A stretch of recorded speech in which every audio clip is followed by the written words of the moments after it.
tempos aí que a vida nos apresentou ao longo dos últimos dias. Fiquem à vontade para contar mais do trabalho de vocês e também contar um pouco mais o que vocês entregam para o mercado, além desse conteúdo que vocês estão compartilhando aqui. Espero que a gente saia daqui melhor do que quando a gente entrou. Fiquem à vontade, o palco, Minas, é de vocês. Obrigada, Miriam. Obrigada. E assim, estou muito grata, eu e Carol, eu vou começar falando aqui. Carol, e qualquer coisa vai me interrompendo também. Mas eu e a Carol, a gente dividiu aqui um pouco a apresentação entre... Eu vou iniciar e aí depois a Carol entra. Acho que já vai dar também para, talvez, a Elisa aí dormir e se acalmar um pouco. E daqui a pouco vocês também vão conhecer a Elise, se estiverem vendo aí a imagem da Carol. Mas, bom, eu sou a Ana Flávia, sou psicóloga, e conheci a Miriam, na verdade, através da Tassi, que foi uma pessoa que participou de um trabalho meu e da Carol, que a gente vai apresentar aqui hoje também, que se chama Canoa, e aí ela acabou fazendo essa ponte, né, de nos introduzir aí, nos apresentar para a Miriam, e por isso aconteceu essa conexão e esse convite, que a gente está super feliz de estar aqui com vocês. Bom, a gente trouxe aqui um material que está muito em linha com o trabalho que eu e a Carol fazemos juntas dentro da Canoa, e a gente vai explicar o que se trata esse trabalho. Mas como a gente não tem muitas pessoas aqui, eu queria deixar super aberto e que vocês possam se sentir à vontade para participar, abrir o microfone e fazer alguma pergunta ou algum comentário, ou se quiserem colocar no chat também, vou tentar ficar aqui atenta para ler os comentários também, mas que a gente possa fazer aqui uma roda de conversa. Eu sei que é online, não é a mesma coisa que um presencial, mas tentem também ficar à vontade aqui para participar com a gente, tá? Eu vou apresentar a minha tela, e aí eu vou pedir para vocês me avisarem quando vocês estiverem vendo. Deixa eu fazer aqui.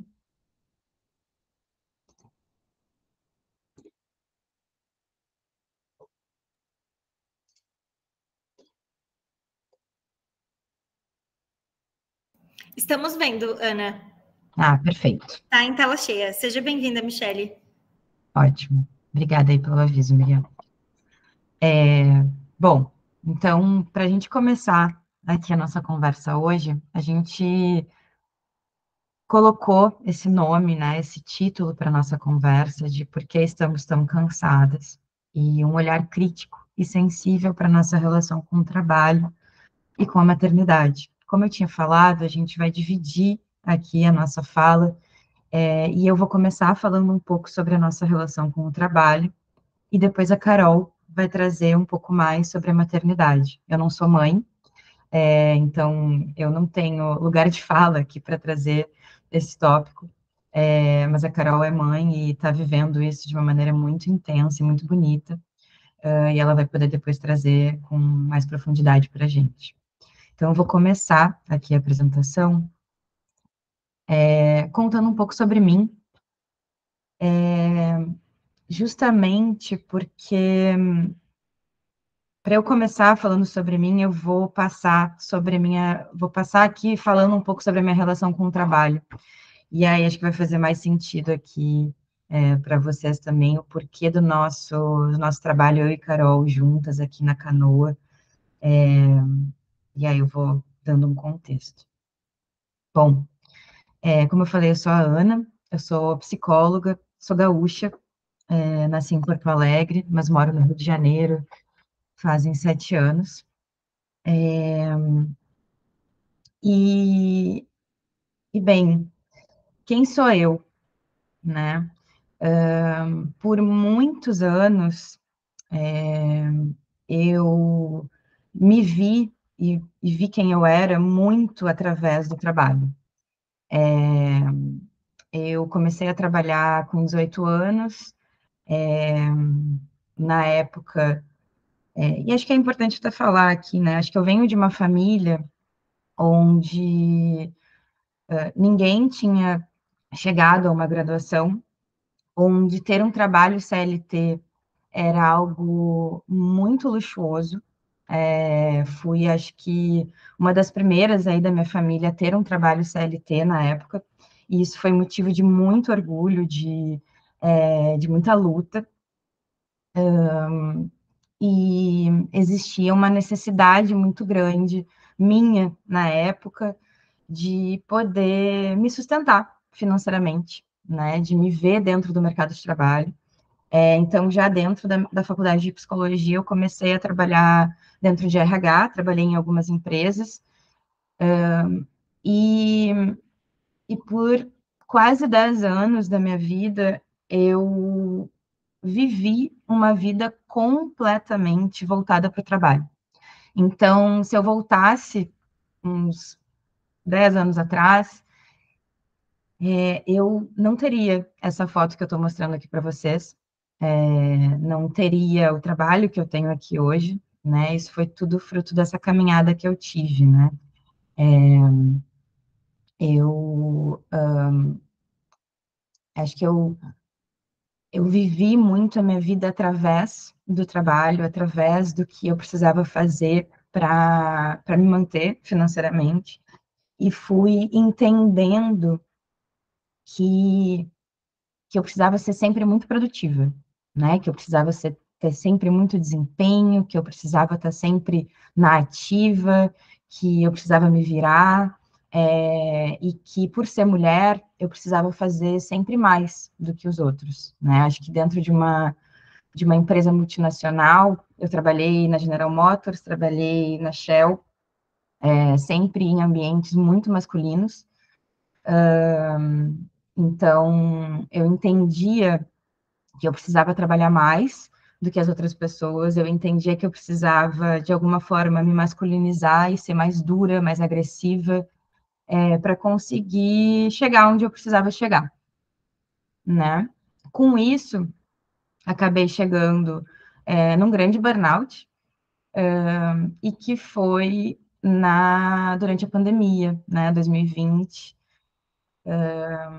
que eu percebi que, na verdade, a minha vida girava em torno do trabalho e que eu não tinha respiro, eu não tinha tempo, eu não olhava para o que eu desejava, para o que eu precisava fazer, eu não tinha tempo de descanso, vivia exausta, vivia cansada. E foi a partir daí que eu comecei a investigar e entender um pouco mais por que o trabalho me consumia tanto. E comecei a entender isso primeiro através de um estudo de uma psicologia do trabalho mesmo, né? De entender o que o capitalismo faz, o que essa sociedade do desempenho faz com a gente. E foi a partir daí que eu comecei a fazer uma investigação e um estudo para me aprofundar de por que eu estava naquele momento e por que tantas pessoas que eu conhecia estavam passando por isso também. Estou falando isso tudo para introduzir um pouco de a gente poder pensar como que anda a nossa relação com o trabalho, né? Acho que quando eu comecei a investigar isso, eu tinha uma urgência muito grande de mudar essa relação com o trabalho, de mudar a minha vida como um todo. E aí eu investi muito tempo, muita energia, muito estudo para entender um pouco mais disso.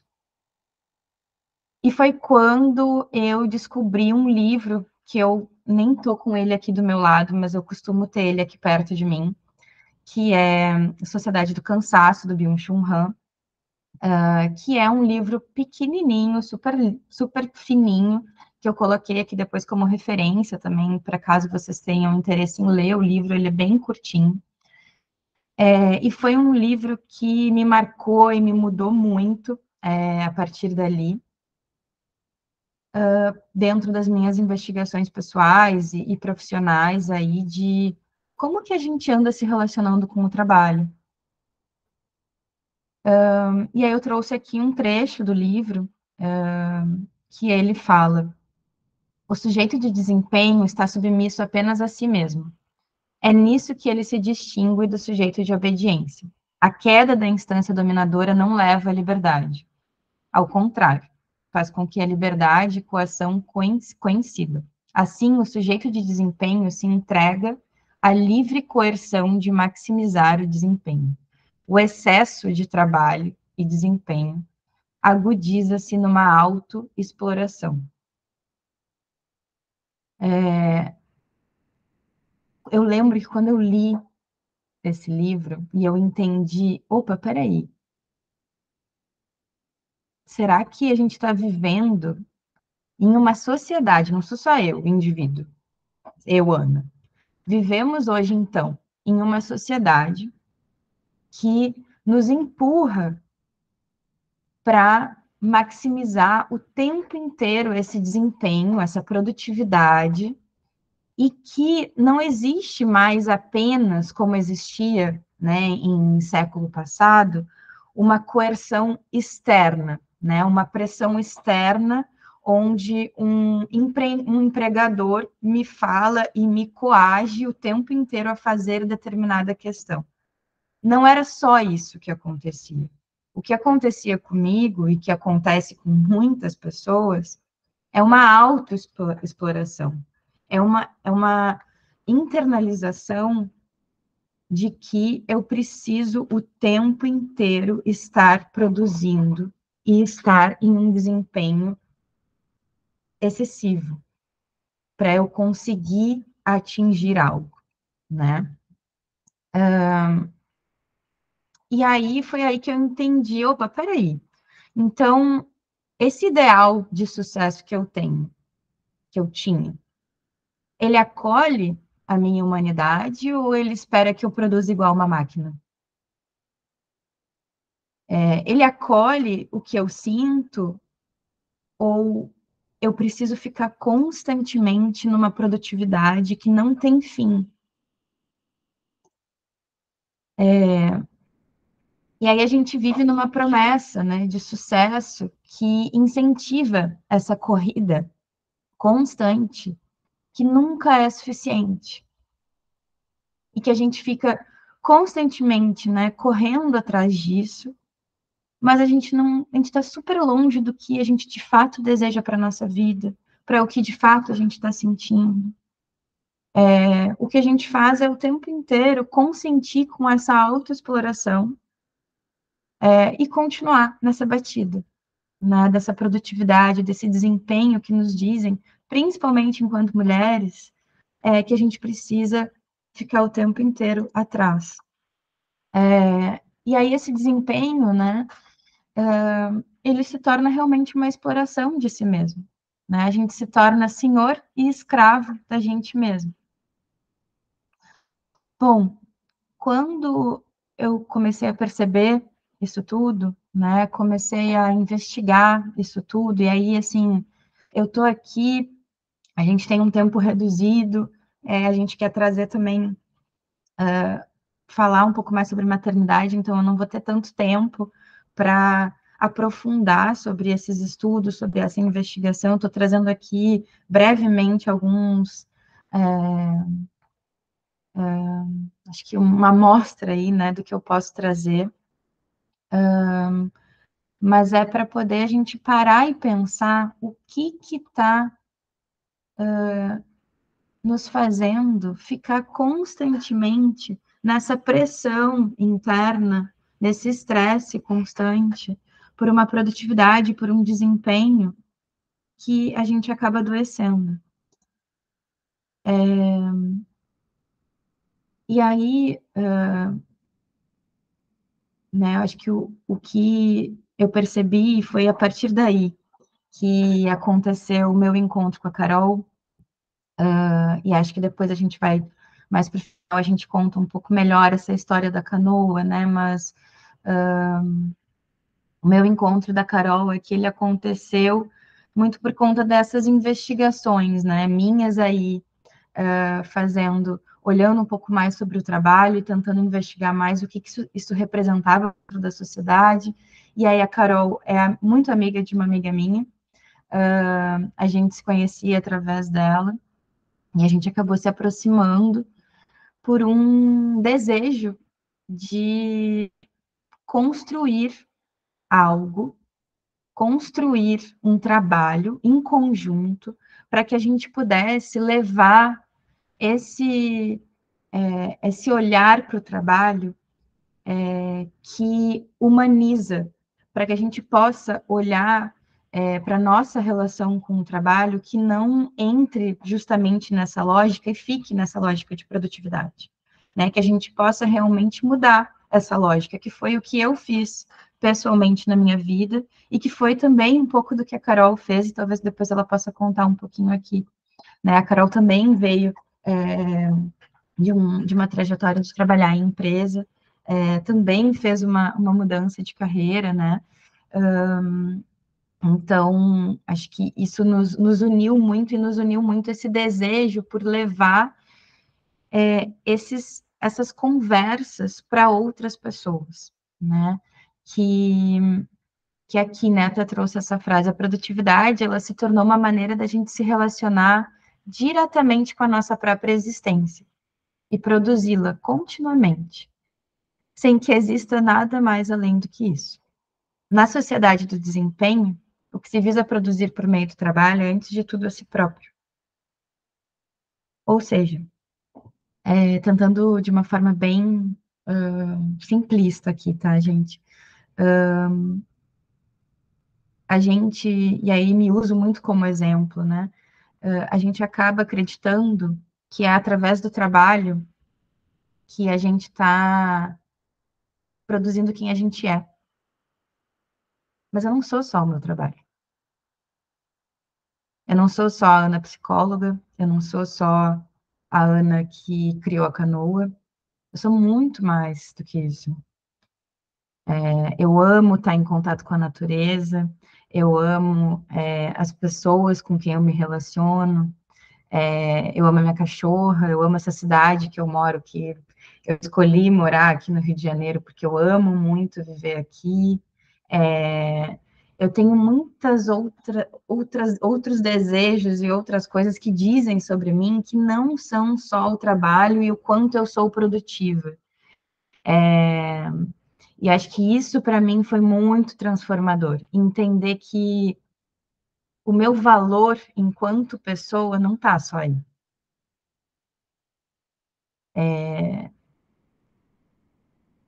E, e, de, e é muito triste perceber isso, mas a gente é pressionada o tempo inteiro socialmente para maximizar a produtividade em todos os aspectos da vida. Não é só no trabalho, e é isso que a gente aprofunda mais no nosso trabalho da Canoa, que é justamente isso, né? O quanto que essa maneira de se relacionar com o trabalho, com a produtividade, com o desempenho, não influencia só o trabalho. É a nossa vida toda. É como a gente vai no nosso descanso. Ah, então tá, então eu vou lavar a louça ouvindo um podcast, porque eu vou ser mais produtivo. Não, eu tenho que começar a correr, tenho que correr rápido, eu tenho que fazer aquela prova X, eu tenho que mostrar produtividade, eficiência, desempenho em todas as áreas da minha vida, inclusive enquanto mãe. E aí, o que sobra? A gente vive exausta.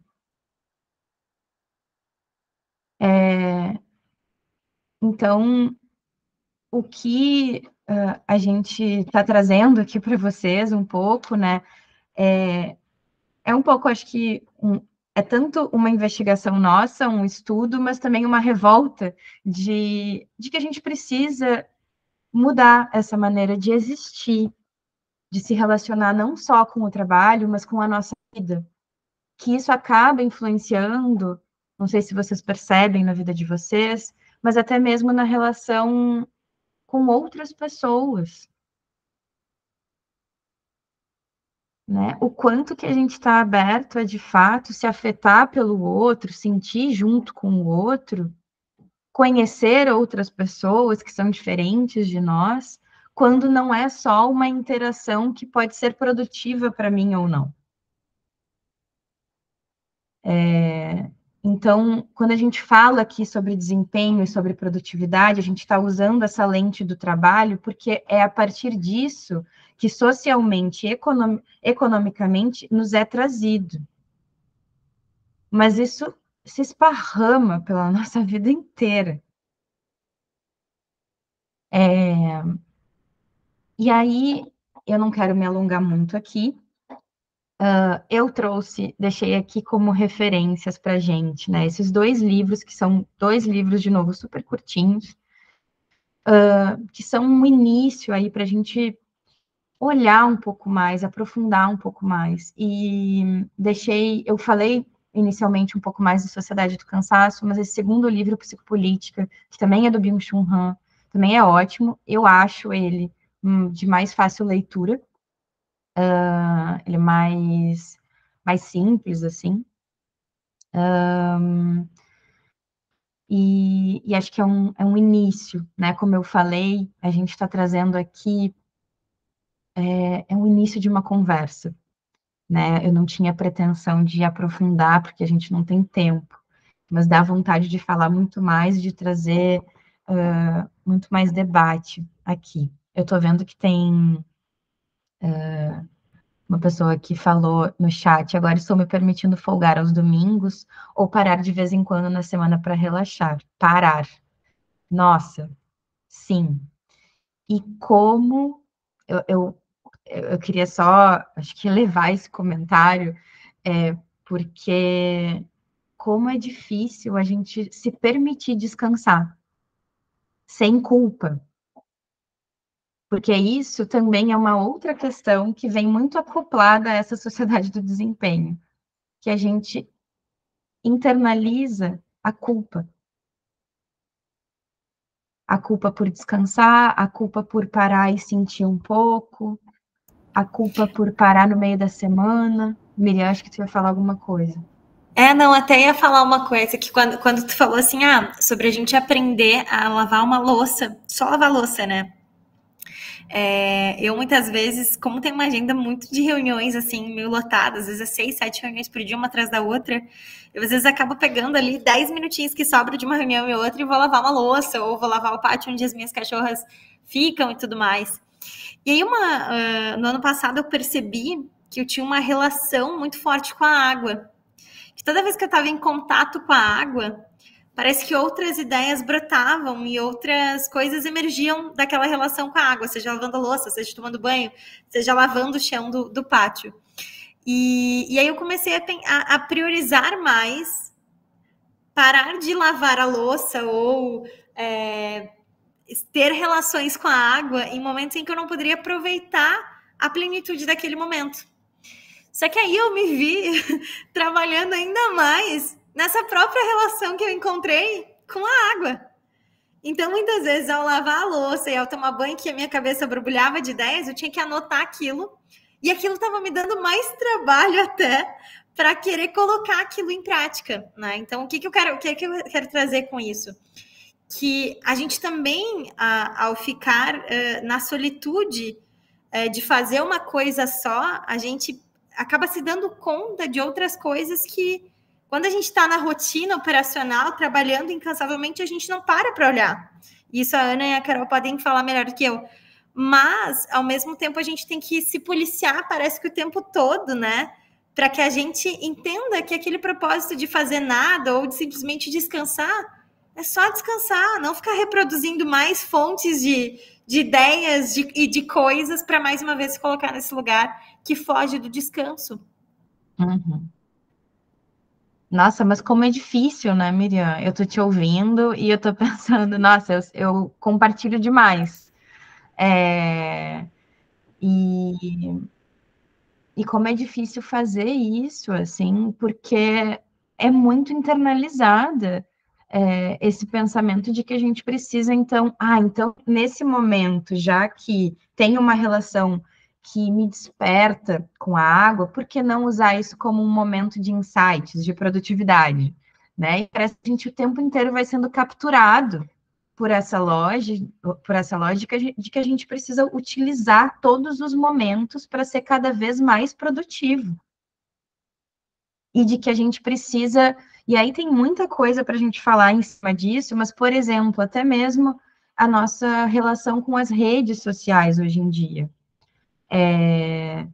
Hoje em dia a gente está nas redes para mostrar o que a gente está fazendo, para mostrar para o outro o que eu estou fazendo enquanto pessoa, e aí vira justamente nessa mesma lógica de que eu estou, então, me tratando enquanto uma empresa, né? De que eu estou me alavancando ali dentro da rede social enquanto uma mini empresa, me mostrando para esse outro de olha só o que eu estou fazendo, né? Olha só como eu tenho valor enquanto pessoa. E como a gente vai se perdendo muitas vezes nisso. Acho que tem tanta coisa para falar sobre isso, mas eu não quero me alongar aqui. Eu já quero passar a bola para a Carol, para ela continuar aqui falando um pouco sobre como isso afeta a experiência das mulheres na maternidade. E aí a gente segue aqui a conversa e depois qualquer coisa a gente retoma coisas que ficaram aí borbulhando em vocês, tá, gente? Oi, pessoal, vocês estão me ouvindo? Sim, estamos te ouvindo. Então tá. Eu vou falar baixinho aqui, porque a Elis está bem calminha e eu estou numa casa que se ouve bastante entre os cômodos, uma casinha de madeira, casinha dos meus pais aqui no interior, então vou falar baixinho. Bem, eu sou a Carol.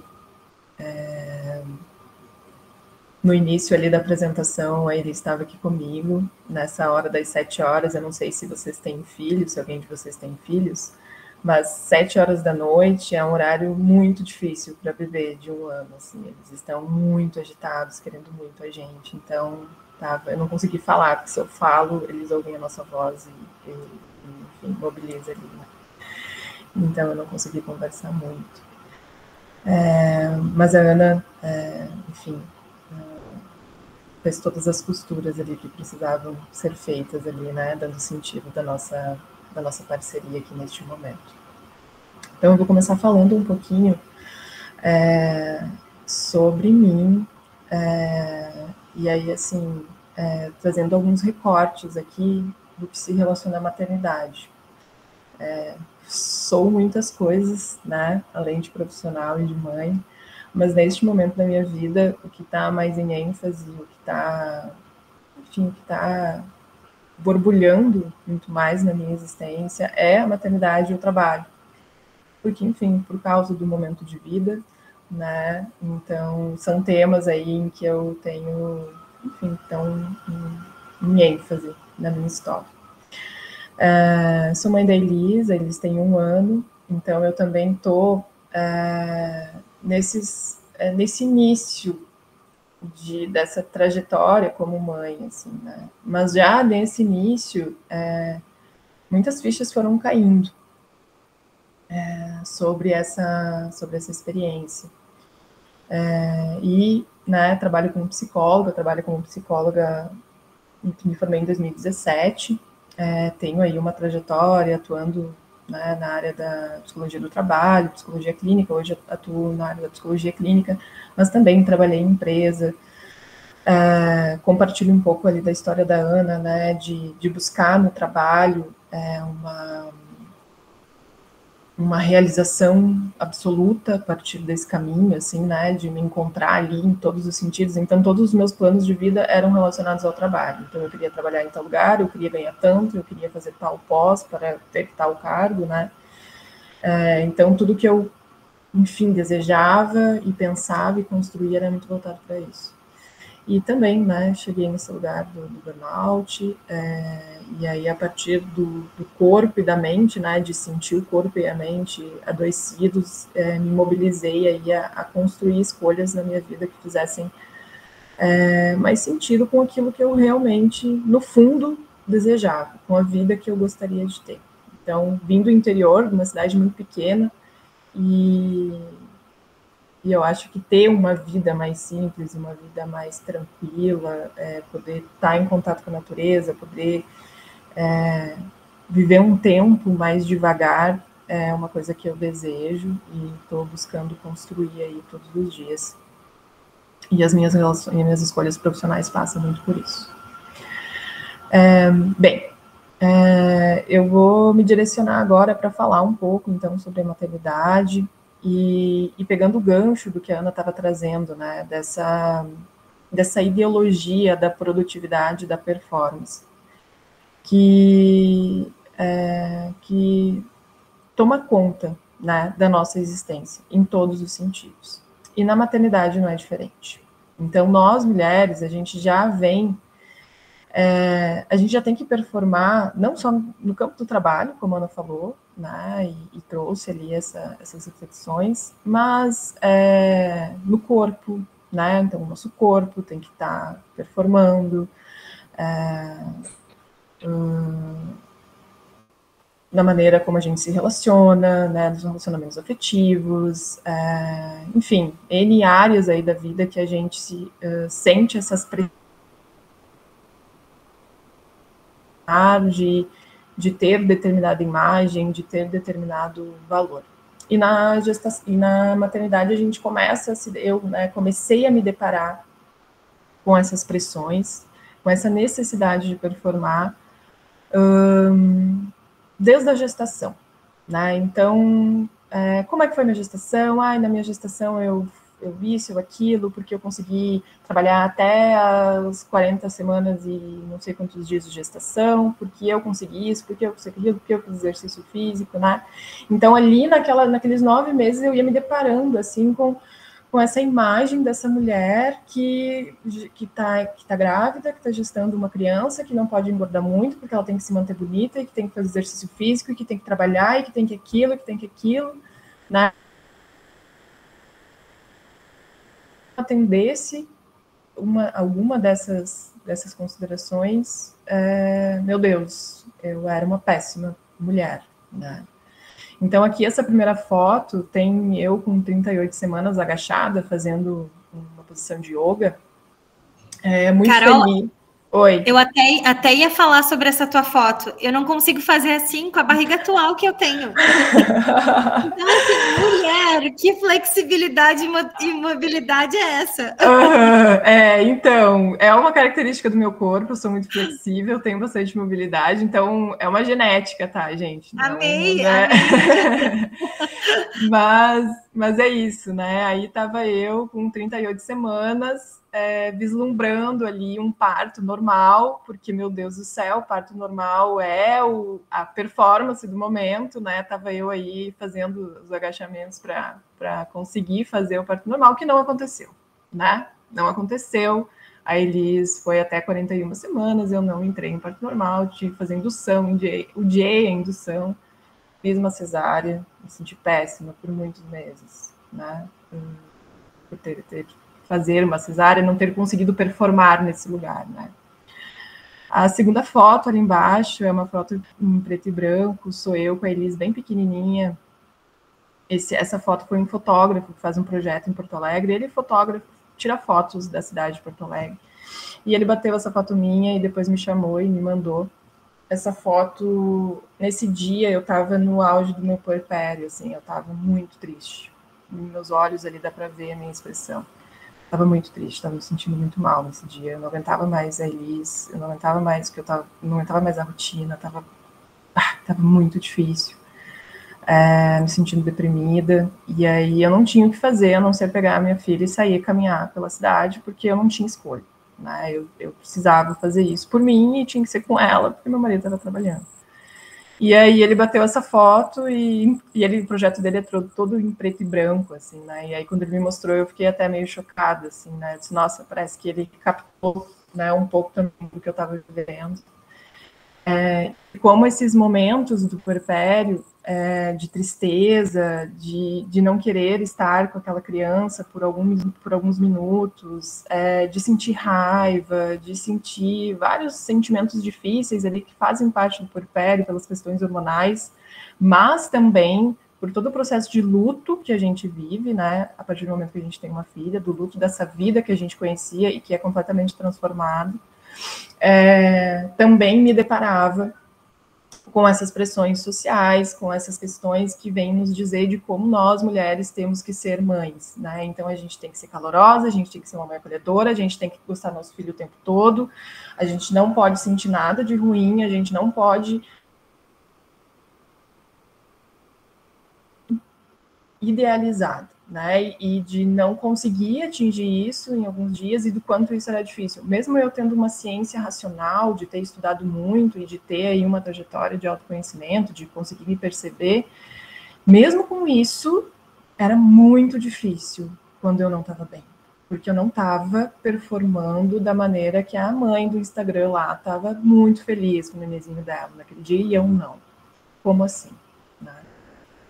E essa outra foto ali aparece eu amamentando, muito feliz, eu adoro amamentar. Mas é uma escolha que eu faço, foi muito difícil amamentar, doeu, eu demorei muito tempo para conseguir ser algo fluido, foi meses ali de trabalho, aprender a amamentar. Mas eu adoro amamentar, eu faço isso com bastante gosto, assim, mas é uma escolha que me implica em várias perdas. Amamentar Elis no peito, livre demanda, implica para mim perder muitas coisas. Exercício físico, diversão, ir no cinema, ir num show, enfim. Gente, coisas muito básicas, assim. Dormir, né? Me implica em abrir mão dessas coisas, mas é uma coisa que eu faço porque eu quis fazer, e, enfim. Mas quis mostrar essa foto ali também, né? Para representar também que ali é um momento feliz, que eu estou com a minha filha amamentando, mas por trás daquele sorriso tem ali coisas que eu abro mão para poder estar ali. Né? As suas dores, né, Carol? As minhas dores, exatamente. Pode passar, Ana. E aí, eu quero iniciar falando um pouquinho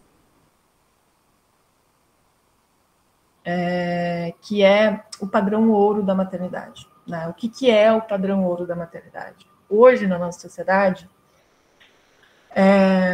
quando a gente vai imaginar uma mulher grávida, é muito provável que a imagem que nos venha seja a imagem de uma mulher branca, cisgênero, né, heterossexual, casada, né?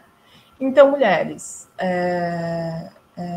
que estão dentro, né, dessa foto, né, eu botei até uma fotinho ali para tentar representar um pouquinho, né, é o que é considerado essa mãe padrão ouro no nível social. Né?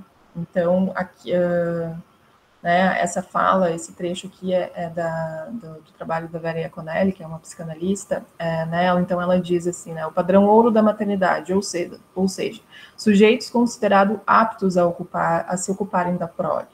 Né? Então, é isso que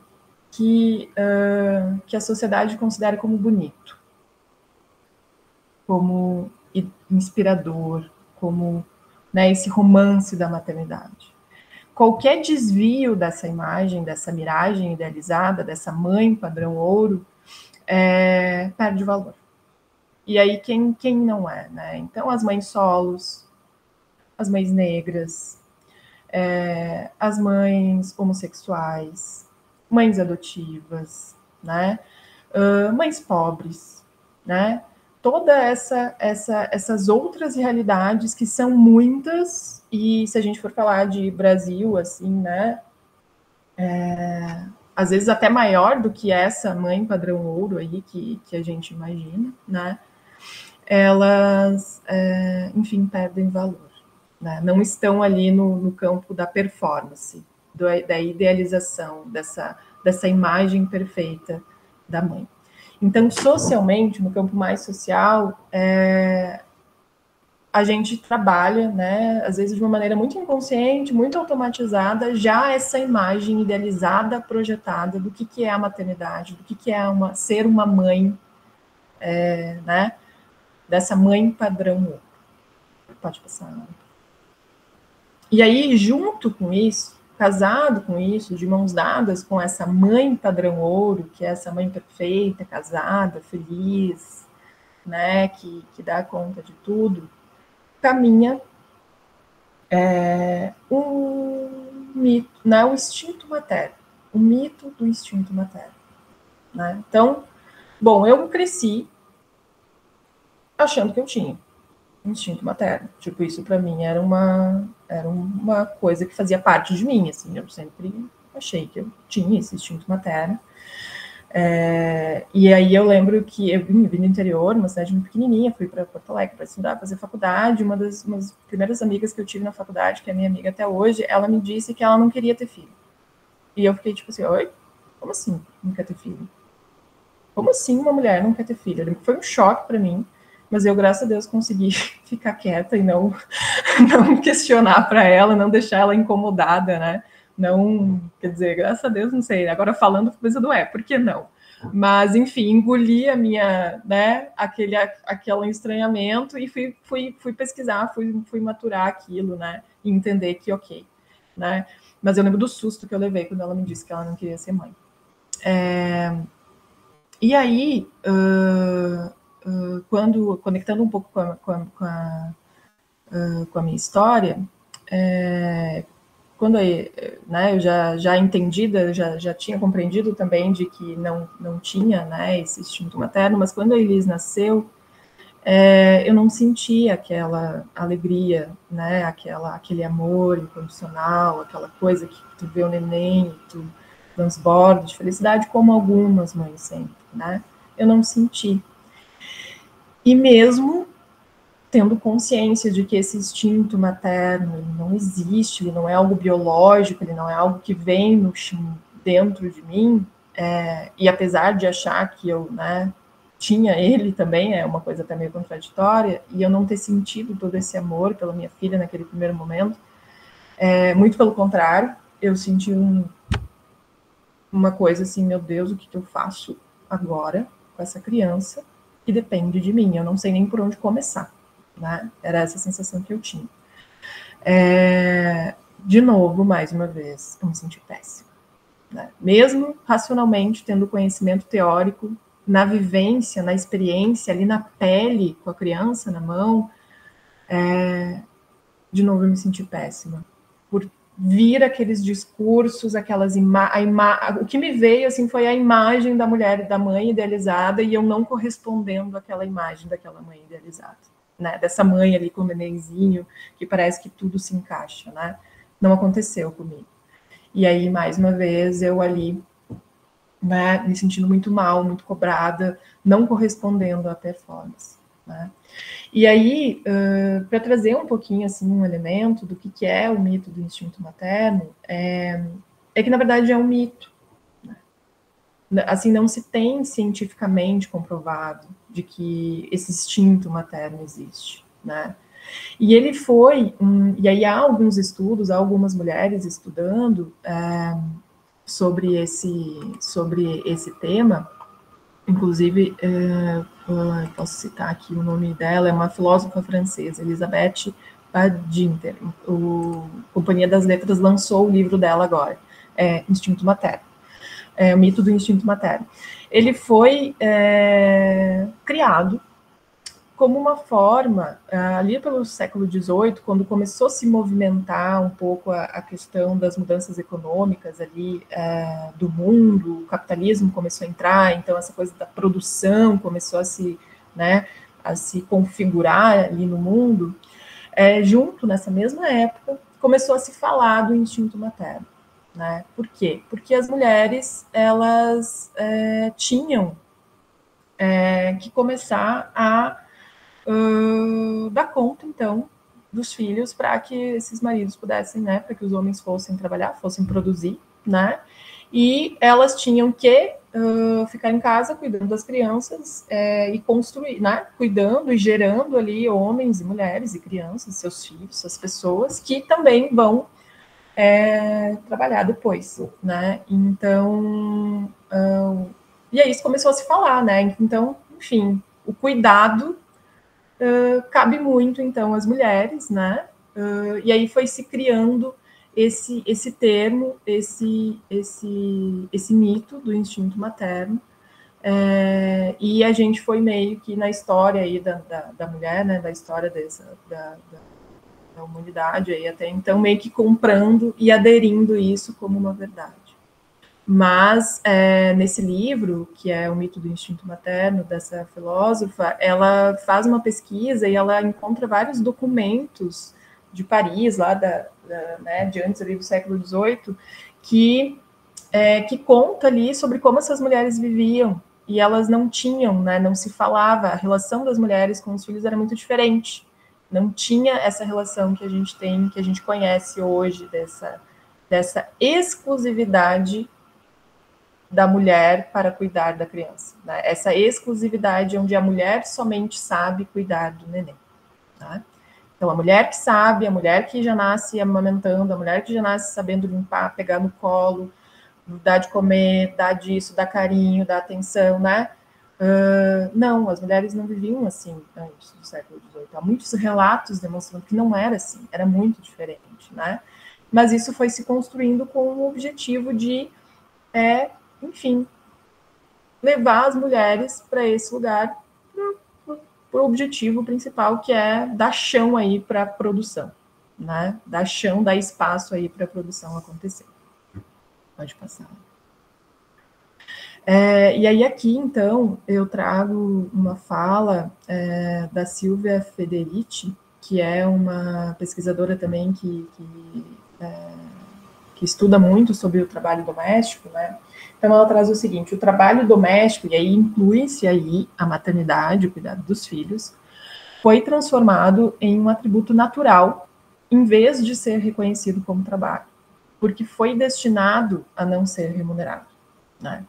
O capital, então, essa estrutura capitalismo, esse sistema de trabalho capitalista, tinha que nos convencer, né, de que o trabalho doméstico é uma atividade natural, inevitável, e que nos traz plenitude para que aceitássemos a trabalhar sem remuneração, né? Então, um trabalho foi transformado para nós mulheres como sendo algo, como uma característica natural do nosso ser biológico, né? Então, se eu nasço mulher, eu tenho que ser mãe, eu tenho que amar, né? Gostar de ser mãe, eu tenho que gostar de cuidar da casa, eu tenho que gostar, né, de fazer determinadas atividades. E aí ela tem uma frase, né, que é muito chocante. Primeira vez que eu li, eu levei um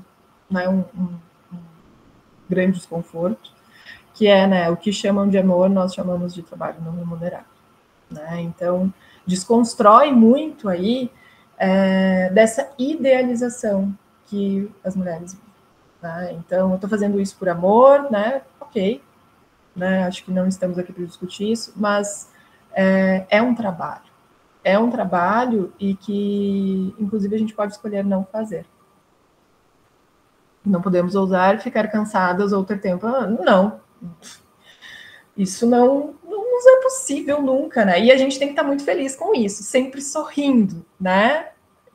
Apesar disso tudo, sempre sorrindo.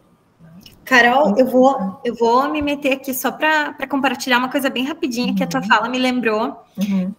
Quando eu saí do Rio Grande do Sul e vim morar aqui em São José dos Campos, né, que é a cidade onde eu moro atualmente, eu sou rodeada de muitos vizinhos que são da cultura oriental, assim, que vieram de outros lugares da China e vieram morar aqui, né? Muitos imigrantes.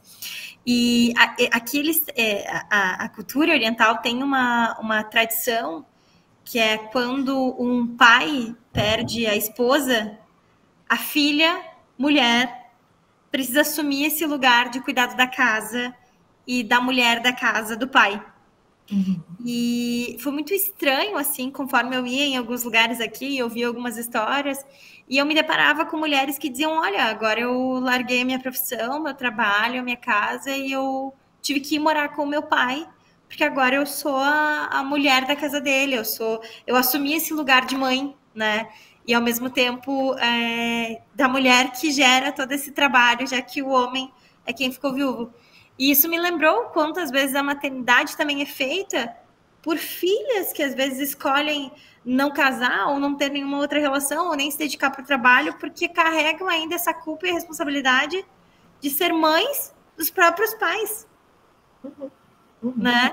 Que está totalmente relacionado com essa questão de volta, usando o amor para justificar tudo isso. Perfeito, Maria. Essa tua última frase, assim, ela é perfeita. A gente fica refém, né?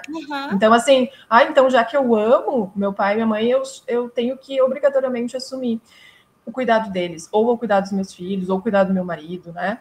E aí, muito importante tu estar falando isso, porque eu vim do interior do estado do Rio Grande do Sul. E aqui é muito comum as famílias muito grandes, né? Vários filhos, assim, então 8 filhos, né? E aí, às vezes, assim, famílias com, sei lá, 4 filhos homens, uma filha mulher. Quem cuida dos pais é a filha mulher. Totalmente, 100%. Os filhos homens vão lá visitar de vez em quando, né? Ou quando vão para casa dos filhos homens, quem cuida não são os homens, são as esposas dos homens, né? Então é o cuidado. Não é amor, não é sobre só amor, né? É o cuidado, sobre um trabalho de cuidado que nos foi botado na gente, assim, ó, é de vocês. E vocês se constroem como uma... Às vezes até com a desculpa do tipo, não, mas tu nasceu para isso, né? Tu faz melhor do que eu, então, assim, não é justo que eu, homem, largue o meu trabalho para cuidar da minha mãe, sendo que tu vai fazer isso melhor que eu por tu ser mulher. Exatamente. Ou eu não sei fazer, eu não nasci para isso, né? Exato. Pode passar, né? E aí,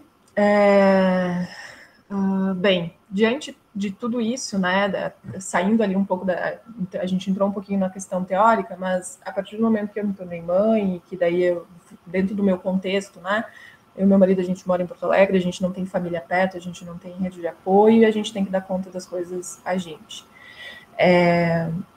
Aí eu comecei a querer viver a minha vida, né, sai ali da licença maternidade, e aí tu começa a querer retomar coisas que você fazer, tu tem que trabalhar, tem que começar a, né, entrar ali de novo num modus operandi ali, começar a viver outras áreas da vida, e aí quando tu começa a viver, quando tu começa a botar na prática algumas coisas, quando tu começa a trabalhar, cuidar da casa, a ter que cuidar do teu filho, né, a entrar devagarinho ali, sair devagarinho da licença maternidade, tu começa a ver que a conta não fecha.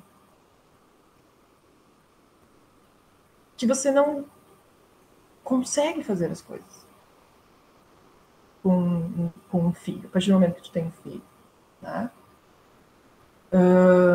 Dentro de determinadas realidades, né? Acho que eu falo muito da minha, assim, eu acho que enfim, entendo que tem realidades aí que são um pouco diferentes, mas eu penso que a minha realidade é um pouco, a grande maioria da realidade das pessoas também, né? A conta não fecha. Você não tem tempo para fazer as coisas. E eu vivo ainda uma realidade de relacionamento com o meu parceiro que divide comigo 50%, 50-50, né? E mesmo assim, não fecha. Não tem tempo. A gente não consegue fazer as coisas que a gente se propõe a fazer, né? Imagina com quem não divide 50-50, né? Imagina com quem não divide. Então, a conta não fecha, é uma sensação assim de tu tentar, né, de tu fazer os teus planos, de tu organizar, de tu se tentar fazer coisas e tu vai vendo que não dá, porque o trabalho do cuidado de um ser humano, de uma criança, ele é grandiosíssimo, dá muito trabalho físico, trabalho doméstico da casa, trabalho emocional, educar uma criança, ensinar ela que não é não, que sim é sim, né? É um trabalho grandioso o tempo inteiro, não para. Tu acorda trabalhando, tu dorme trabalhando, né? Então, as coisas não encaixam. Tu vai começar a viver a tua vida dentro dessa ideal de maternidade da mulher, né? E aí, de novo, vem a performance, né? Então, eu saio da maternidade, eu começo a trabalhar, eu começo a malhar, porque porque a mulher tem que sair da maternidade, da gestação e voltar para o corpo como era antes. Eu tenho que trabalhar, porque eu sou uma mulher empoderada, então eu tenho que trabalhar, eu tenho que continuar ganhando dinheiro, e aí o meu filho tem que continuar sendo maravilhoso, e eu tenho que amamentar, e eu tenho que dar educação positiva, e aí começa a vir assim, ó, uma bagagem, um pacote do que é a maternidade perfeita, a performance sensacional, e aí quando tu vai, né, tu não dá conta, e aí a gente tá exausto, e aí a gente tá cansado, e aí a gente tá doente, né? Porque aí lá no Instagram, né, conectando um pouco o que a Ana falou, das redes sociais, tem muitas mulheres que, ok, parece que elas estão conseguindo, elas estão alcançando, e eu não. Por que eu não? Né? E aí, Ana, pode passar os próximos slides. E aí, aqui eu quero, né, trazer um pouquinho alguns dados, e aí o laboratório Think Alga faz um trabalho perfeito, assim, que é de desenhar algumas coisas que a gente não consegue enxergar. E aí elas conseguem, assim, fazer uns gráficos e fazer uns desenhos que a gente consegue enxergar um pouco da proporção do que é esse trabalho do cuidado, do que é, né, isso que nos vem e nos ocupa um espaço que não nos deixa mais pensar e fazer nada, né?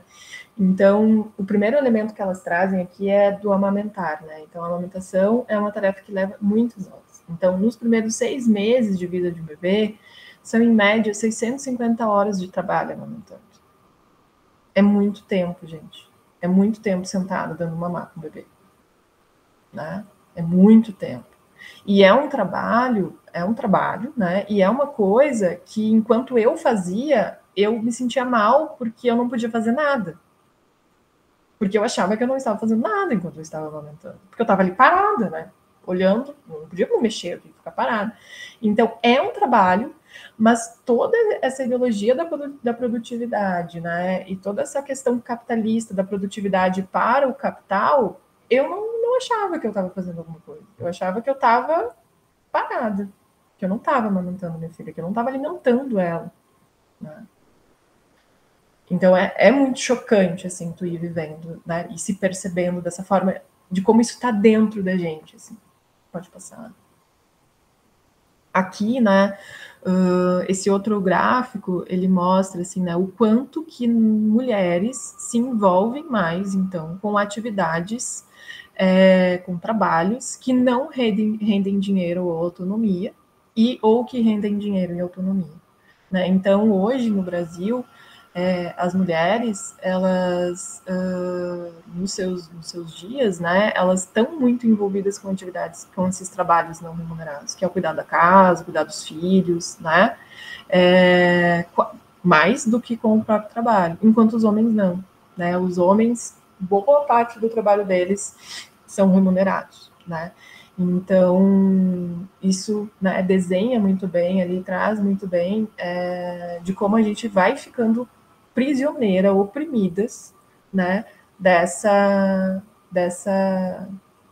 desse maternalismo, assim, né, desse deslocamento do cuidado somente para as mulheres, né, o quanto ao longo, né, da nossa existência como feminino, a gente foi agregando isso e ficando prisioneiras disso. Né? Pode passar lá. E aí aqui, esse último trabalho da Olga, né, que elas postaram faz pouco tempo, e eu vi e pensei, meu Deus do céu, né, como desenhou muito bem também, que é, né, como as pessoas pensam que é a jornada dupla das mulheres, né, então a casa e o trabalho, né, e como realmente é, né, não, é uma grande mistura, e na maternidade, então, meu Deus do céu, é muito mais intensa essa mistura, porque tu... Né? Às vezes, enquanto eu estou trabalhando, eu estou preocupada que a minha filha não começou a comer. Então, o que eu vou fazer? Ela não está comendo alimento, ela só está mamando. Então, enquanto às vezes eu estou estudando para meus casos de clínica, eu estou pensando que eu tenho que ler também sobre alimentação infantil, né? Porque eu tenho que cuidar dessa criança. Então, tudo fica muito intenso, tudo fica muito grande, toma conta, e aí a gente consegue entender um pouco mais do porquê que a gente está tão cansado. E do porquê que às vezes parece abrir um beco sem sair. Né? E aí, né, eu já vou fechando. Conclusão que a gente chega, né, é de que esse modelo de maternidade atual ele é insustentável para nós mulheres. Ele é insustentável, não dá. A gente não consegue viver assim. Ou a gente até consegue, mas a que custas, né? De adoecimento, de burnout, de depressão, ansiedade. Então, se a gente for trazer vários dados, a gente vai vendo que as mulheres estão adoecendo. As mulheres, mães, né, fazendo esse recorte. A gente está adoecendo porque a gente não dá conta de fazer tudo isso. Não é possível fazer tudo isso. Não é possível estar performando para alcançar esse ideal. Não é possível dar conta de tantos trabalhos ao mesmo tempo. Né? É insustentável. Não é humano. Né? Pode passar. E aí, assim, o que fazer então, né? Tipo assim, eu me pergunto quase isso todos os dias, né? Então, acho que aqui são umas das perguntas, né, que eu me faço e que eu acho que as mulheres que são mães fazem, assim, né, e que eu acho que eu também não tenho muitas respostas, mas eu convido a gente a pensar aqui, que é como ter uma vida e dar um bom cuidado para as crianças. Isso é possível? Como é que eu faço isso? Né? E como que eu consigo continuar trabalhando de maneira eficiente e satisfatória? Eu amo meu trabalho e eu quero continuar trabalhando, eu quero ser boa no que eu faço também, né? E do quanto que a gente não tem tempo, né, o impacto do puerpério no nosso sistema, na parte cognitiva, assim, de processamento de informação é muito grande. A gente demora a conseguir voltar a trabalhar do jeito que a gente se conhecia, né? Então, é muito frustrante também se deparar com essas questões todas que não são não consideradas, né? Nem estou entrando aqui, né? Mas como que eu faço para também ter essa realização profissional, mas também ter uma boa vida e também ter um bom cuidado com os meus filhos? Eles precisam de mim. Né? Então, assim, eu também não tenho essas respostas, mas eu quis trazer, assim, alguns direcionamentos para a gente conduzir também as reflexões, pode passar, Ana. Então, acho que o primeiro deles, assim, é de que né, o cuidado, ele é a base da sociedade, né? Todos nós precisamos desses cuidados que a gente está falando, né? Desse trabalho do cuidado, né? Então, o capitalismo, ele não está preocupado com as nossas necessidades humanas, ele está preocupado com o lucro, né? Com o lucro, é sobre isso, né? Então, apesar, né, desses limites que a gente se depara na nossa sociedade, né, tá começando a ter um movimento, tem se falado mais sobre isso também, acho que é um dos objetivos também da gente discutir essa política do cuidado, né, reconhecer o cuidado como um direito, né, e de distribuir essa responsabilidade do cuidado não só para as famílias, não só para a mulher, não só para as mulheres, depois não só para as famílias, mas também para as instituições públicas e privadas, né? A gente não querer resolver, né? E aí às vezes quando a gente tem, porque várias vezes eu já me vi assim, né? Planejando a vírgula da vírgula. Não, mas eu vou fazer isso aqui nessa hora e eu vou ter tempo de fazer isso e daí não vai resolver, porque não é um problema só da área privada. Não sou só eu que não estou conseguindo me organizar. Não sou só eu que estou de mimimi aqui, não é eu que estou de mimimi aqui que eu não dou conta do, nem eu já ouvi algumas vezes, né? Não dá conta? Tu não tá dando conta do rolê? Tu não quis ter filho? Então vamos lá, vamos trabalhar. Não é um problema meu. Né? É uma questão social e que a gente não vai conseguir resolver sozinha também. Nem só no campo ali da nossa casa, com o nosso parceiro ali, né? Não, é uma questão estrutural, social. Então, que precisa também começar a olhar para o nosso trabalho, para essas atividades como trabalho, e como é que como é que a gente vai ser, né? Como é que isso vai ser visto, como é que a gente vai abordar a questão do cuidado a partir de agora, né? Tirando, né, a exclusividade das mulheres. Né? Isso precisa começar a ser debatido, isso precisa começar a ser levantado. Né? Pode passar. E enquanto isso está, né, acontecendo, né, eu penso que uma das formas que a gente pode também aliviar um pouco isso né, se conectar com a nossa história, né, se conectar com os nossos desejos, com aquilo que a gente já viveu, com aquilo que a gente deseja para a nossa vida, e começar a ser um pouco mais justas com nós mesmos, assim, né, nesse dia a dia, assim, né, reconhecendo nossos limites, reconhecendo aquilo que a gente consegue fazer, reconhecendo aquilo que a gente sabe que a gente faz bem e que tem coisas que a gente não vai dar conta. Eu acho que começar a ser um pouco mais justa com a gente mesmo nessa cobrança dessas performances que constantemente vêm ali, né? Se colocam, né? Então, não é justo, né? Uma amiga minha me falou uma frase muito legal, assim, que ela disse assim, não é justo, Carol, tu se comparar com a profissional que tu era antes da Elis. Porque tu vivia uma outra realidade, agora tu tá vendo outras coisas. Então, se tu vai se comparar com o que tu fazia antes, tu tá sendo muito injusta contigo, né? Então, acho que é nesse sentido, assim. Aí eu trouxe essa imagem, que é uma imagem muito bonita. É o trabalho de uma artista, Júlia Planadès, se eu não me engano, ela é mãe também. E para trazer um pouco também, assim, de que, apesar de toda essa dureza que eu acho que eu fui trazendo ao longo da minha fala, a maternidade é uma experiência muito transformadora. Ela é uma experiência muito... Eu, né, estou vivendo isso, assim, né? Ela tem, assim, uma transformação e ela tem um impacto muito positivo na minha vida. Imagino que as mulheres que são mães também possam sentir isso, assim. E que dá pena que, às vezes, ela fica submersa no meio de tanto trabalho, de tanta cobrança, de tanta performance, de às vezes a gente perdeu um pouco o contato com esse bonito da maternidade, né, no dia a dia. Então, enfim, né, que a gente possa atentar a isso, né, de não desconectar do bonito da maternidade também, né.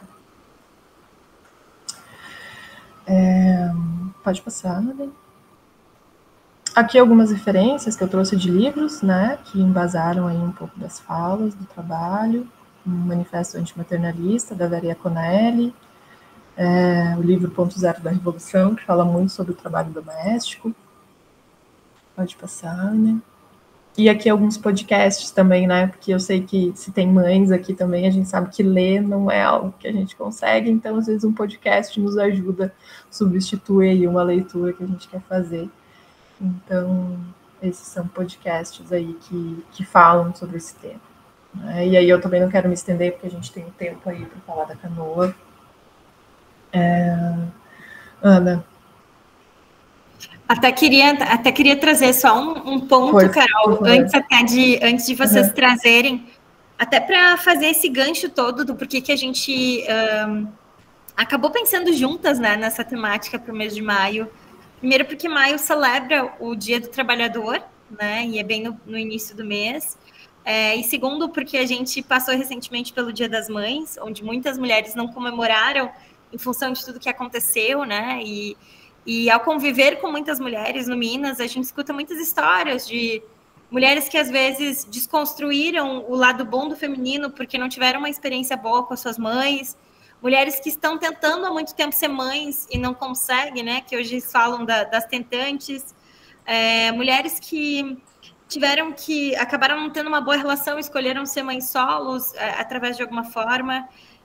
E eu gosto muito de uma frase que a Lau Patron, que fala de capacitismo e fala sobre a relação da maternidade dela de uma outra forma, sempre traz, né, de uma premissa africana que é para criar uma criança precisa de uma aldeia inteira.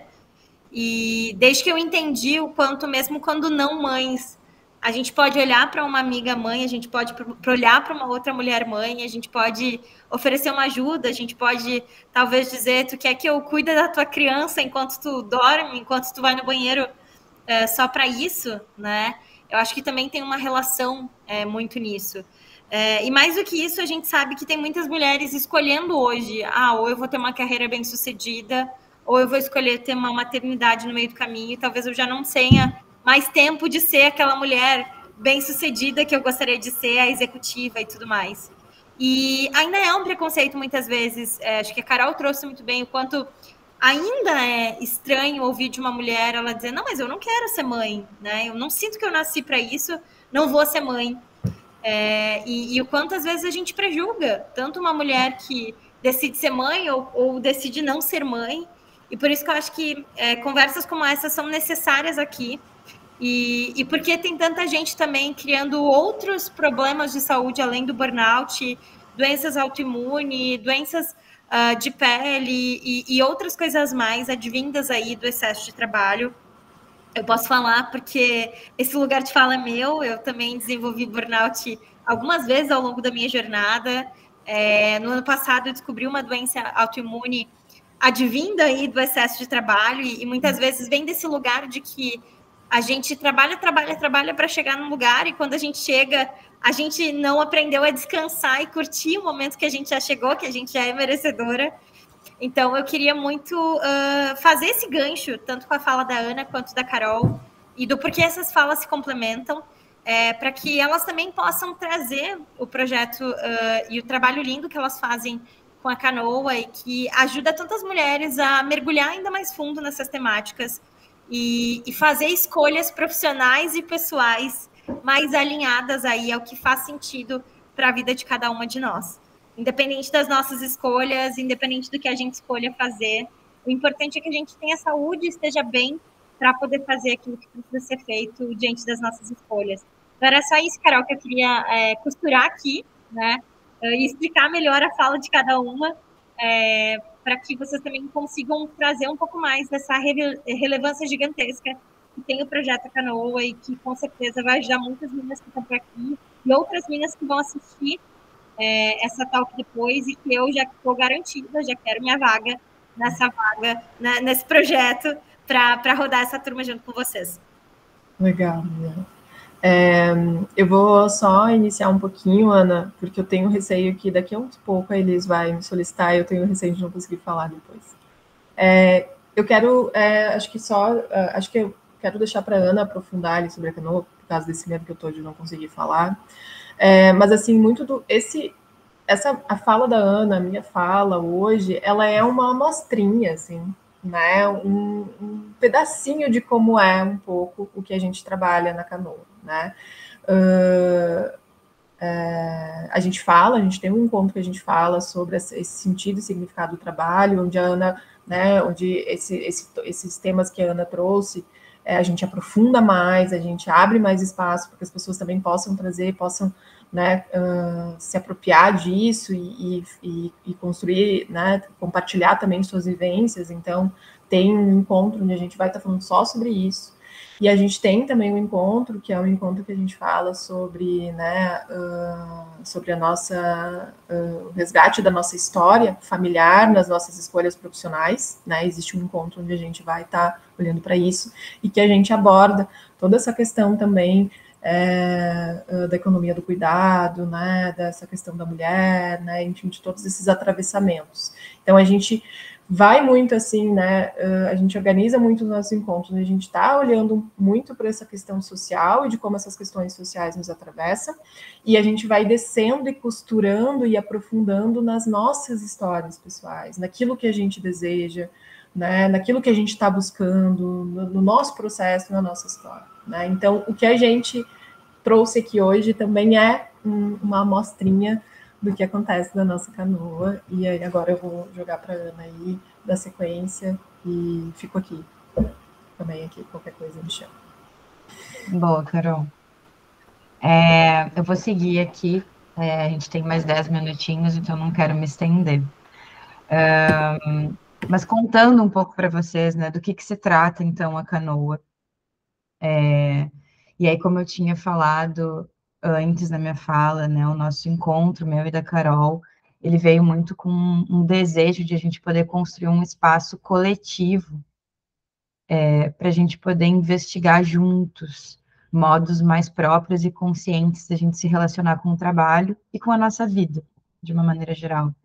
Né? Então, quando a gente, até mesmo quando a Carol fala aqui, né, de que isso foi uma amostra de como acontece os nossos encontros na Canoa, é porque, de fato, existe essa costura muito grande de o que é isso de uma macropolítica, né, de o que é isso de um sistema que nos atravessa, de uma sociedade que nos atravessa, mas o que é isso que é nosso, que é micropolítico, né, que é da minha história, que é da história da Carol, que é da história das participantes da Canoa, de o que isso diz da gente, que é, por exemplo, até mesmo quando a Carol estava falando de, tá bem, então o que a gente faz, né? Se esse modelo de maternidade não funciona mais, o que a gente pode pensar diferente? Existe algo que precisa ser feito que é de uma estrutura social, de algo que é macropolítico, que a gente precisa entender enquanto política pública. Mas também existe uma responsabilidade micro nossa, de como a gente encara essa maternidade, de como a gente vive, de como a gente suporta uma outra na nossa vida, né? Porque a gente também tem um poder de escolha e um poder de mudança individual. Então a gente fica fazendo o tempo inteiro esse jogo, né? De como a gente como a gente é atravessado pelo social, mas como que a gente coloca isso nas nossas escolhas individuais. E aí, como que isso acontece, né? Como que a canoa acontece? A gente vai formar um grupo pequeno de pessoas que estão se inscrevendo ainda. A gente está nas últimas 2 semanas de inscrição. Para a gente, durante 8 encontros, então são encontros online, ao vivo, toda segunda-feira, iniciando dia 3 de junho, nesse mesmo horário que a gente está fazendo aqui, das 7 às 8h30. A gente se encontra via Google Meet, para a gente ter trocas, né, entre a gente, onde eu e a Carol, a gente organiza esses encontros, né, então a gente sempre faz uma composição aí de estímulos teóricos, artísticos, vivências práticas ali junto, entre nós, e trocas afetivas, né, onde a gente vai conhecer uma outra de quem vai estar participando, para a gente aprofundar nessa investigação do que a gente realmente deseja para a nossa vida profissional, né? Então, a Canoa, ele tem esse intuito de olhar para como a gente se relaciona com o trabalho, né? Mas que a gente acaba indo um pouco além, né? Como a gente falou aqui hoje, como a gente se relaciona com o trabalho, não é só o trabalho, atravessa a nossa vida como um todo. Então, aqui, para contar um pouco como serão os encontros, a gente divide os nossos encontros em 3 pilares. O primeiro pilar é o olhar crítico e curioso sobre o mundo. Então, é como que a gente está se relacionando com o trabalho, né? E aí a gente tem 2 encontros nesse primeiro pilar, iniciando pelo primeiro, onde a gente investiga os sentidos e significados do trabalho, que hoje a gente tem uma pequena amostra aqui no início, mas a gente aprofunda muito mais e conversa um pouco também sobre como que isso é para cada uma das pessoas que vai estar participando.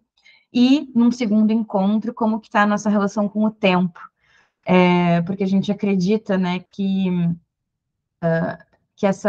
o capitalismo, que a forma de trabalhar, ela rege muito o nosso tempo, hoje, como a gente vive a nossa vida, e como que a gente pode se relacionar com o tempo de uma outra maneira, né, repensar a maneira que a gente se relaciona com o tempo, com a nossa própria vida.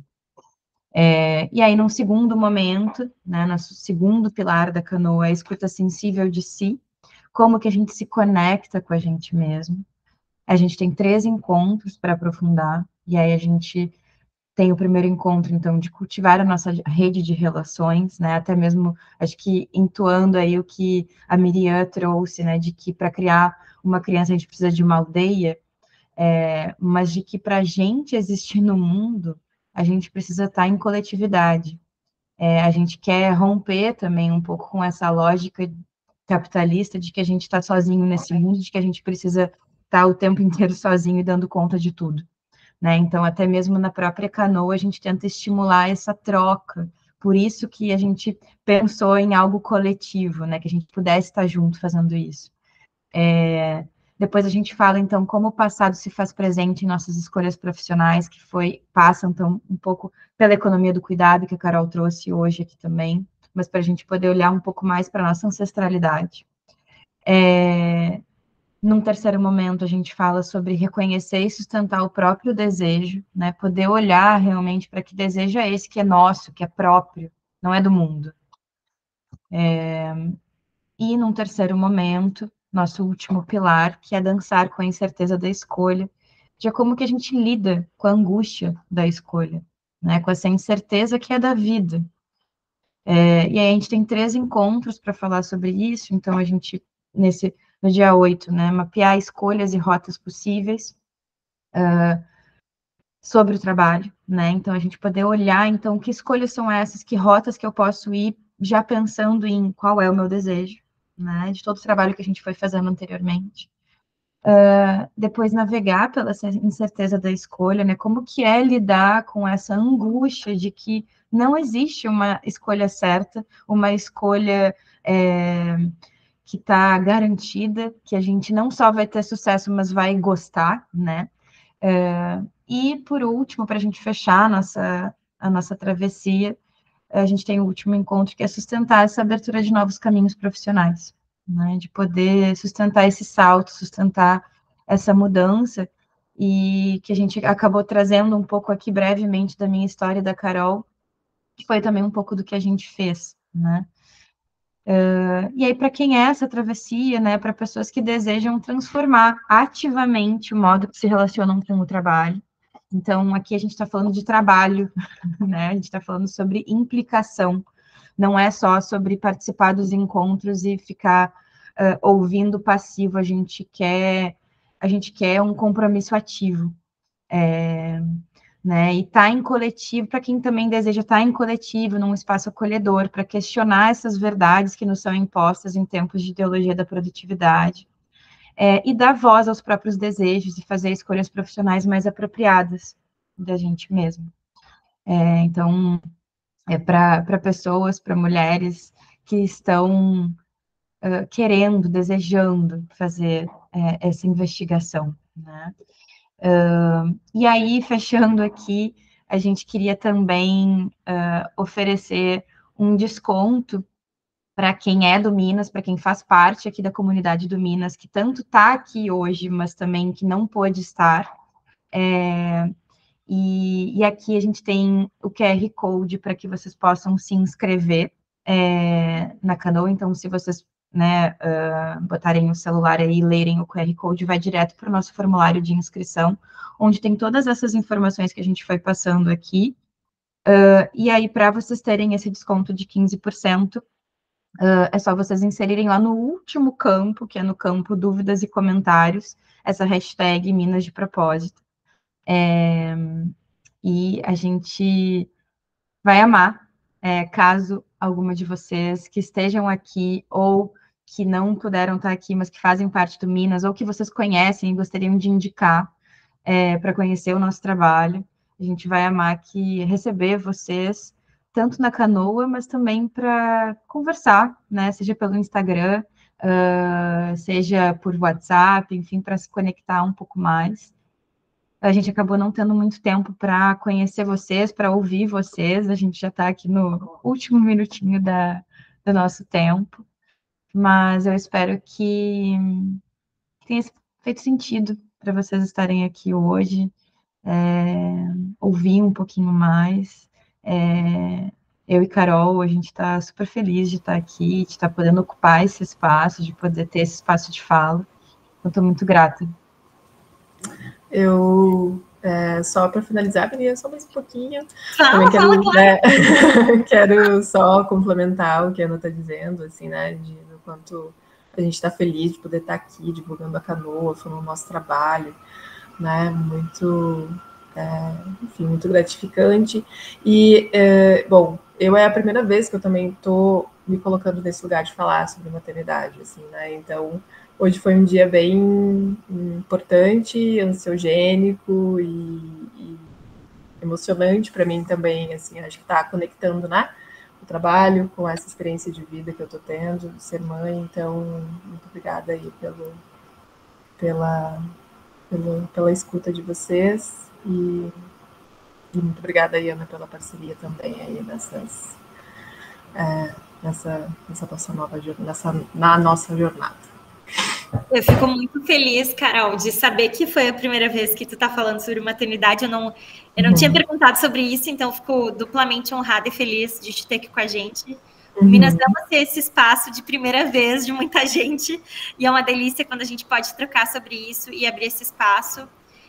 enquanto eu ouvia vocês, me bateu muito quanto vocês foram se especializando em ouvir as pessoas, né? Então, falar, né, e conduzir algo que vocês falaram mais também deve ser algo novo e diferente, e por isso que a voz de vocês tão calma, tão suave, tão escuta, né, tão especialista em escuta de ser, vem e traz calma no momento de tanto caos e onde as pessoas estão tão mexidas com tudo isso. Antes de abrir espaço para mim, que também quer falar, e eu queria deixar só um espacinho rapidinho para as gurias, se quiserem deixar uma palavra, a gente fazer um check-out aqui bem rapidinho, dizer como está saindo desse encontro, né?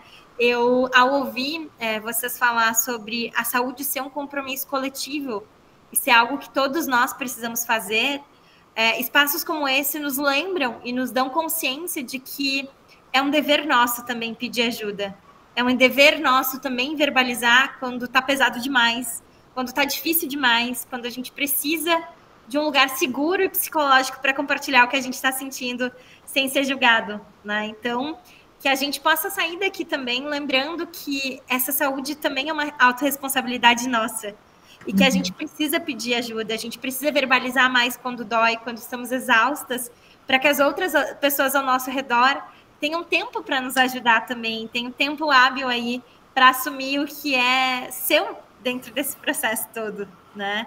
Nós, mulheres, também tendemos muito, às vezes, a normalizar tanto o abuso, que quando a gente tem um parceiro que faz a sua parte em casa, como pai, como marido, como empreendedor e trabalhador, às vezes a gente tende até a usar no discurso uma fala do tipo, ai, fulano é tão bom para mim, ele me ajuda, ele lavou a louça hoje. E fulano tem que ser bom para ti porque ele te respeita, porque ele te admira, porque ele te considera, porque ele entende aquilo que tu tá pedindo de ajuda. Mas quando ele lava a louça e quando ele faz a parte dele do rolê, ele não tá te ajudando, ele tá fazendo a parte dele, né? Então que a gente também lembre disso, que é um dever nosso enquanto mulheres, em meio à exaustão, também dizer, olha, eu estou exausta, isso não faz de mim louca, isso não faz de mim histérica, isso não faz de mim uma maluca que não consegue lidar com tudo isso. É natural a gente não conseguir. E eu acho que era isso que eu queria só complementar, né? Já estou confirmada nessa jornada da canoa, espero que outras minas venham aí junto. Nem combinamos esse desconto aí para as minas, mas muito obrigada pela generosidade de vocês e abrirem esse espaço também de amor e de generosidade. E agora eu queria pedir para quem está online aqui, se quiser abrir o microfone rapidinho, falar uma palavra, como está saindo, dizer como foi, acho que é super importante a gente também enaltecer esse espaço de troca. Vai lá, Mi.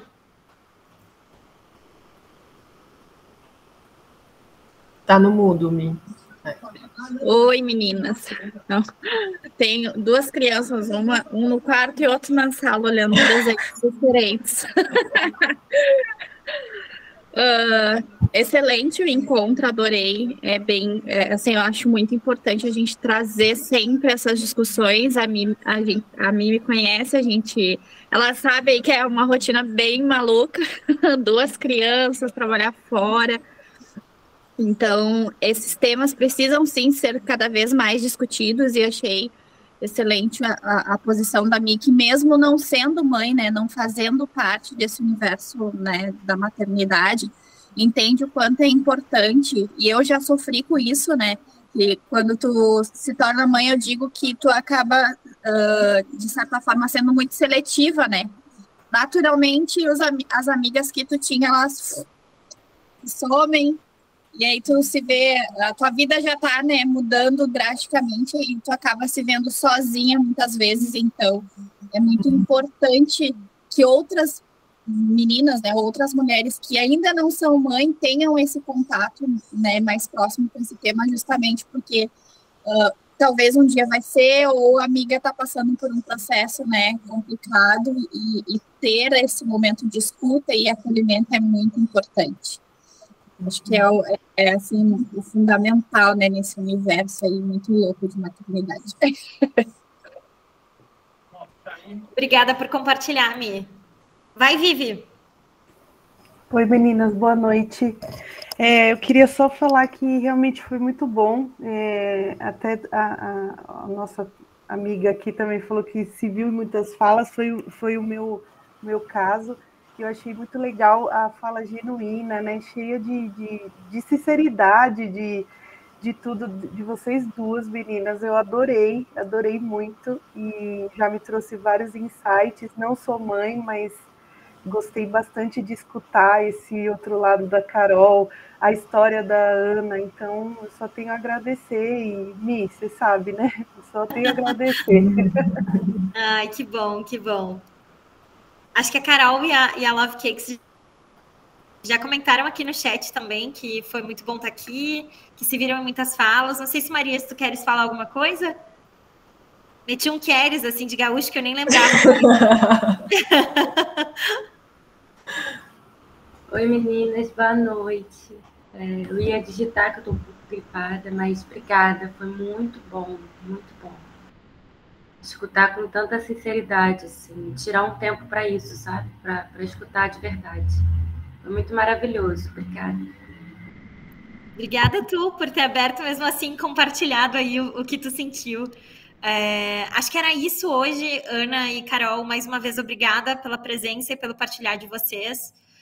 Não podia ter sido melhor, acho que essa fala genuína que está tão necessária. E muitas vezes a gente foi tão acostumada a romantizar o trabalho, a maternidade, a vida, ser mulher, que a gente esqueceu a vulnerabilidade de lado. E hoje tem muita gente pedindo, me ajuda a voltar a ser vulnerável, me ajuda a voltar a ser genuíno, né? Então, muito obrigada por terem feito isso hoje e por ter mostrado tão humanamente o que é ser isso, né? Estamos muito gratas por isso, pelo tempo de vocês, pela energia. Espero que a gente se veja em breve. Quer falar, Mi? É isso.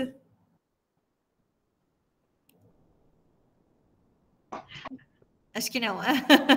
É isso, gente. Obrigada. Boa noite. Bom descanso para vocês. Fiquem bem. Obrigada, Curias. Um beijão. Tchau, tchau. Obrigada. Tchau, tchau.